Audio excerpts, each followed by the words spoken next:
big news broke about the FBI, the warrant being tampered with, the FISA warrant.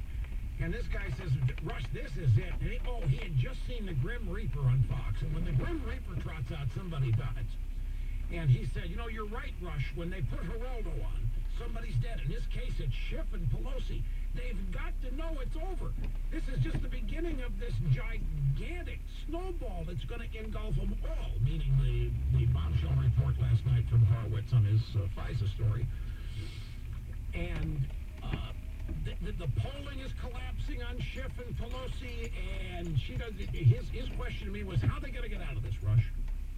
How are they going to get out of it? And you maybe have heard that there is talk about censure. The Democrats backing off now, and maybe they get Republicans to go along bipartisan the censure vote. Not impeachment, but an acknowledgement the president has behaved in ways that are not exemplary and blah, blah, blah, blah. If the Republicans fall for that,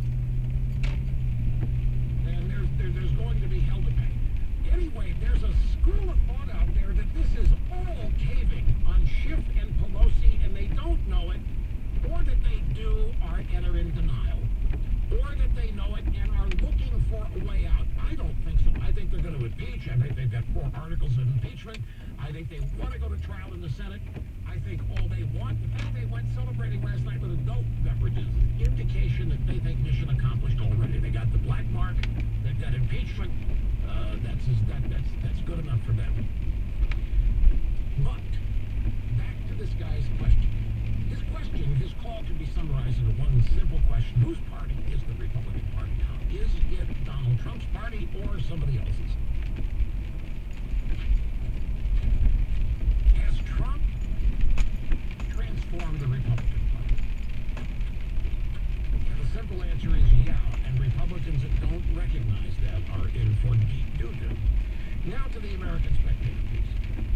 Trump results versus mindless resistance. Do we want peace and prosperity, or do we want nihilistic antics?